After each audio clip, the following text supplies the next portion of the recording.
टेकपंक्तिको weekly अपडेटमा तपाईलाई स्वागत छ। यो हप्ता प्रविधि क्षेत्रमा के कस्ता नयाँ कुरा भए हेरौं। Xiaomi ले यो हप्ता गरेको इभेन्टमा आफ्नो नयाँ foldable mix fold 3 foldable smartphone launch गरेको छ।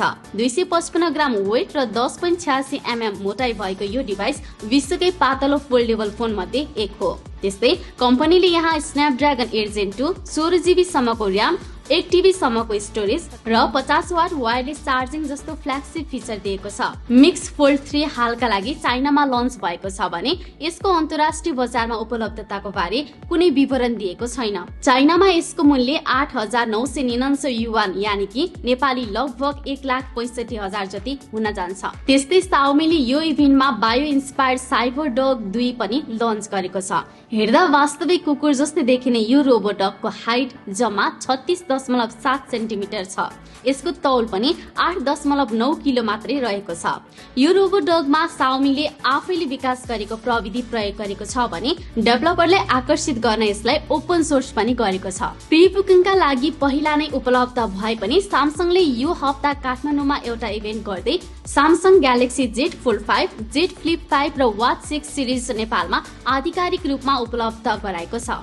त्यस्तै प्रधानमन्त्री पुष्पकमल दाहाल प्रचण्डले एनटिए को टेरामक्स प्रणाली लागू नगर्न आदेश दिएका छन्। टेरामक्स प्रणाली सञ्चालनमा आए लगत्तै नेपाल दूरसञ्चार प्राधिकरणले टेलिकम अपरेटरबाट हुने भोइस डाटा एसएमएस जस्ता सबै कुराको एक्सेस पाउँछ।